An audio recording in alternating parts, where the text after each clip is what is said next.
Being a pro skateboarder and trans at the same time is very isolating. There's not that many of us. I feel like incredibly honored to be somebody that people look up to. At the same time, I'm also like, I hope I'm doing this shit right because I'm still figuring everything out. If I would have saw like any sort of decent representation of like a transgender person when I was a kid, that would have helped me so much. It's just a completely like boy-dominated space when you go to a skate park.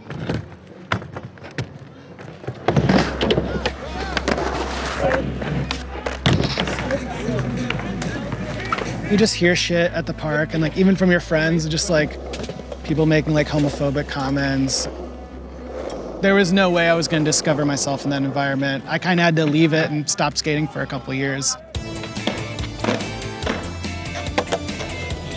I got back into skateboarding because of social media, like finding people I could relate to. I was like, whoa, there's other trans people that skate?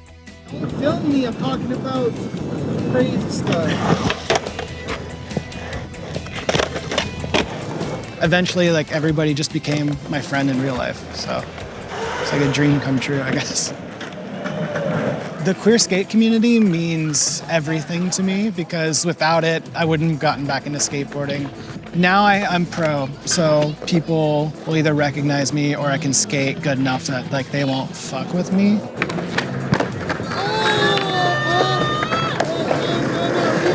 Yeah, redo. I'm definitely like landing front foot heavy.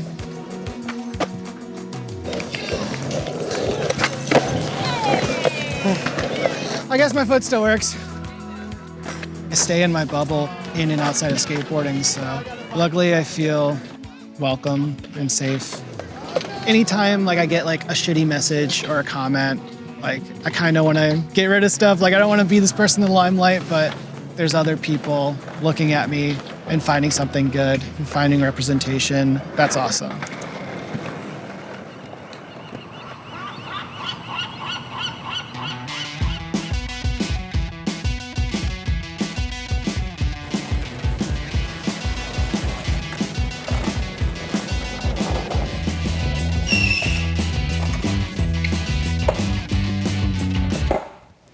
My name is Alex White, and I'm the brand manager for Crux Trucks.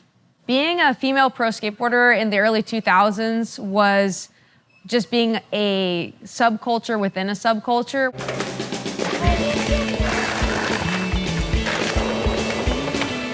We had our own crew, we had our own way of kind of like traveling and keeping track of each other, and we looked out for each other. Whoa. Get the hell off me, man! What the hell are you doing? I'm detaining you. I remember when the question of, is this skateboarder worth investing in? If she was a woman, the question that would follow would be, is she attractive? Is she fuckable? That was the level that you were judged by. Like if this guy thought that you were hot enough to sell boards, they didn't see that there was a broader reach for women skateboarding then.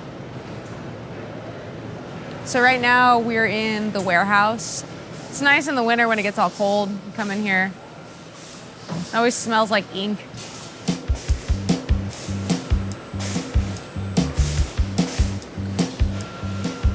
Now, being a brand manager and being in the position of what I used to view as like the man, I really try to approach it from the sense of understanding what a brand needs, but also what can I do to help elevate really good skateboarders that maybe are getting overlooked.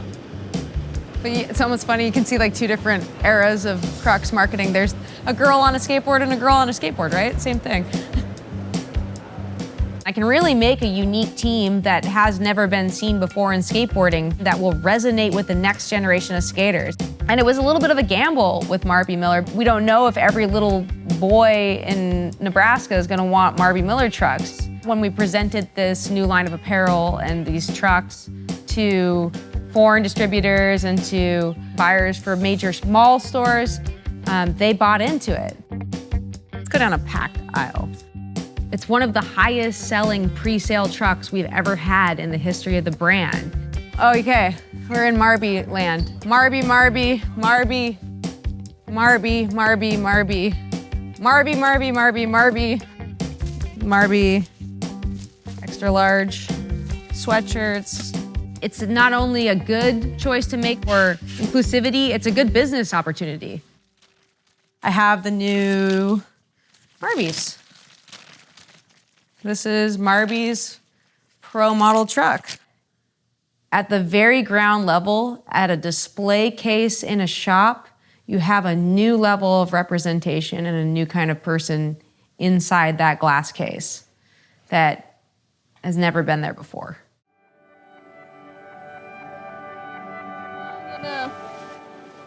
Keep bending. Almost. Yeah. Got it. I think this is me. Yeah. We're gonna get you skating. It's gonna be so fun.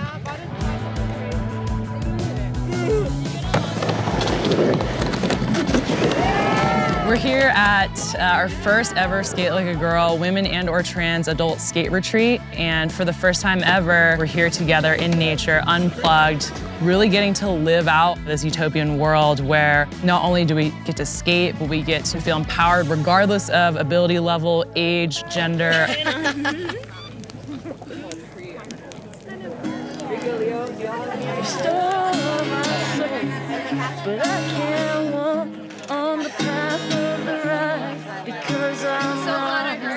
This specific camp is welcome for folks that identify as women and or trans folks and or non-binary folks or anyone that's gender non-conforming. And that creates a sort of safety for us to get to step into ourselves and build our confidence and just connect with each other.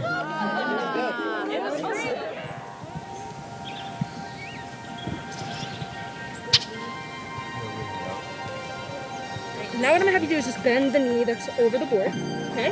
Now I want you to see if you can balance a little bit. Now I just want you to pivot your foot like that. Beautiful, okay?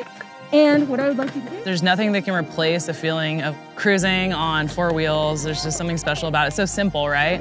And we really feel that everyone should be able to experience that simple joy.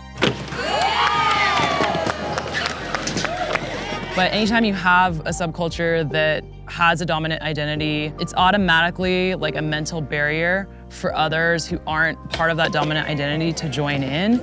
So when you remove the mental barrier, there's like a blank canvas for folks to actually overcome the physical barriers.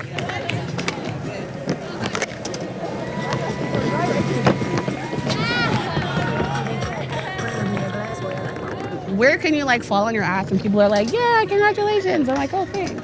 I still get intimidated at skate parks. Oh, I still do. At skate parks all my life. And I'm like, I'm a grown ass woman, right? You have to feel like you're good enough to show off your tricks or even just skate around. I don't know. Yeah. It's a weird place, but this is just a safe space. It's a safe space. Yeah.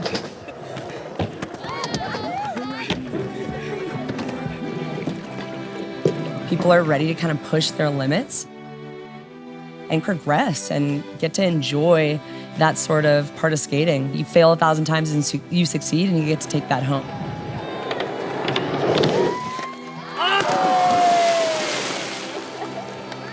Really being able to stand a little bit taller, fully in themselves, definitely. and walk around the world with that and not need Skate Like a Girl space to do that, or feel a little bit more confident somewhere else in their life, more consistently to show up as they are.